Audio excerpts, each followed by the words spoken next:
Devotional മീഡിയയിലൂടെ വചനം ശ്രവിക്കുന്ന എല്ലാ സഹോദരിമാർക്കും വേഗം വരുന്ന കർത്താവായ യേശുക്രിസ്തുവിൻ്റെ നാമത്തിൽ എൻ്റെ സ്നേഹവന്ദനം.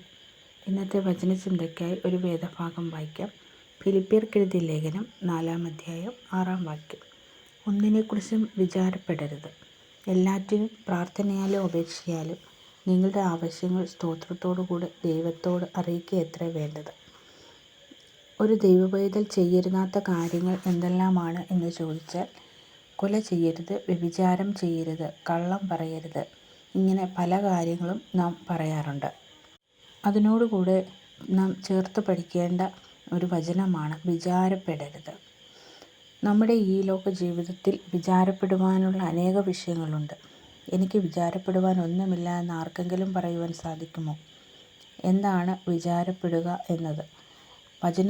വചനത്തിനുമേലെ ആകുല ചിന്തകൾ നമ്മെ ഭരിക്കുന്ന അവസ്ഥയ്ക്കാണ് വിചാരപ്പെടുക എന്നർത്ഥം വരുന്നത്. നാം പലപ്പോഴും മറ്റുള്ളവരോട് വിചാരപ്പെടേണ്ട എന്ന് പറയാറുണ്ട്. എന്നാൽ ഇവിടെ എന്തിനാണ് വിചാരപ്പെടരുതെന്ന് പറഞ്ഞിരിക്കുന്നതെന്ന് നോക്കാം. മത്തായിയുടെ സുവിശേഷം 6-ാം അധ്യായം 25-ാം വാക്യത്തിൽ ഇങ്ങനെ പറയുന്നു: ആഹാരത്തേക്കാൾ ജീവനും ഉടുപ്പിനേക്കാൾ ശരീരവും വലുതല്ലയോ? അതിൻ്റെ 26-ാം വാക്യത്തിൽ ആകാശത്തിലെ പറവകളെ ഉദാഹരണമായി പറഞ്ഞിരിക്കുന്നു.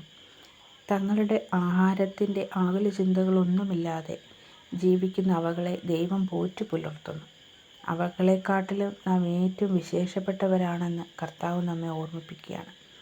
വയലിലെ താമരയെ ഇന്നുള്ളതും നാളെ അടുപ്പിലിടുന്നതുമായ വയലിലെ പുല്ലിനെ ദൈവം എത്ര ഭംഗിയായി സൃഷ്ടിച്ചിരിക്കുന്നുവെങ്കിൽ, സ്വന്തം രക്തമൂറ്റിത്തന്ന് വീണ്ടെടുത്ത തൻ്റെ മക്കളുടെ ആവശ്യങ്ങൾ നിറവേറ്റുമെന്നതിന് സന്ദേഹം ആവശ്യമില്ല. ആകയാൽ ഭക്ഷണത്തെക്കുറിച്ചും ഉടുപ്പിനെക്കുറിച്ചും ചിന്തിച്ച് വേവലാതിപ്പെടേണ്ടത് ആവശ്യമില്ല എന്നാണ് കർത്താവ് പറയുന്നത്. ലൂക്കോസിൻ്റെ സുവിശേഷം 10-ാം അധ്യായം 38 മുതൽ 42 വരെയുള്ള വാക്യങ്ങൾ പഠിച്ചാൽ, വീട്ടുവേലകളാൽ കുഴഞ്ഞ് സഹോദരിയുടെ സഹായം ലഭിക്കാതെ പരാതിപ്പെടുന്ന മാർത്തയോട് കർത്താവ് പറയുന്നു: മാർത്തയെ, നീ പലതിനെ ചൊല്ലി വിചാരപ്പെട്ടും മനം കലങ്ങിയുമിരിക്കുന്നു. മറിയ തിരഞ്ഞെടുത്ത അംശമാണ് നല്ലതെന്ന് അവളെ മനസ്സിലാക്കുന്നു. പലതിനെ ചൊല്ലി വിചാരപ്പെട്ട് മനം കലങ്ങുന്ന അവസ്ഥയാണ് പാപമായി മാറുന്നത്. ആകുല ചിന്തകൾ നമ്മെ ഭരിക്കാതെ വണ്ണം തക്ക സമയത്ത് ദൈവസന്നിധിയിൽ ചെന്ന് സഹായം പ്രാപിക്കാൻ ആവശ്യമാണ്. മത്തായി എഴുതിയ സുവിശേഷം 6-ാം അധ്യായം 34-ാം വാക്യത്തിൽ, അതുകൊണ്ട് നാളേക്കായി വിചാരപ്പെടരുത്, നാം ജീവിച്ചുകൊണ്ടിരിക്കുന്ന സമയമാണ് ഏറ്റവും വലുത്. നാളെ എന്തു നടക്കും എന്ന് നമുക്ക് അറിയുവാൻ സാധ്യമല്ല. അന്നന്ന് ദൈവത്തിന് പ്രസാദകരമായി ജീവിക്കുവാൻ നമുക്ക് കഴിയണം.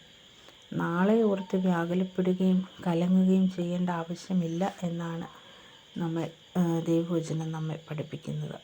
നമ്മുടെ ആവശ്യങ്ങൾ പ്രാർത്ഥനയാലും അപേക്ഷയാലും സ്തോത്രത്തോടുകൂടെ ദൈവത്തോട് അറിയിക്കുകയത്രേ വേണ്ടത്.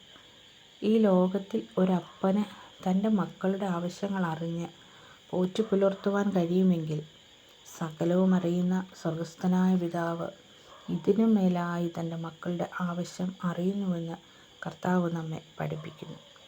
ആകയാൽ നാം വിചാരപ്പെടേണ്ട ആവശ്യകത ഇല്ല. പ്രിയ ദൈവമക്കളെ, നമ്മുടെ ക്രിസ്തീയ ജീവിതത്തിൽ നശിച്ചു പോകുന്ന കാര്യങ്ങൾക്ക് മുഖ്യത്വം കൊടുക്കാതെ നിലനിൽക്കുന്ന കാര്യങ്ങൾക്ക് പ്രാധാന്യം കൊടുക്കാം. നമ്മുടെ ആവശ്യങ്ങൾ അറിയുന്ന സ്വർഗസ്ഥ പിതാവിൽ ശരണപ്പെട്ടുകൊണ്ട് ദൈവത്തിന് പ്രസാദകരമായി ഓരോ ദിവസവും ജീവിപ്പാൻ ദൈവം നമുക്ക് കൃപ നൽകുമാറാകട്ടെ. ഈ വചനങ്ങളാൽ ദൈവം നമ്മെ ഏവരെയും അനുഗ്രഹിക്കുമാറാകട്ടെ. ആമേൻ.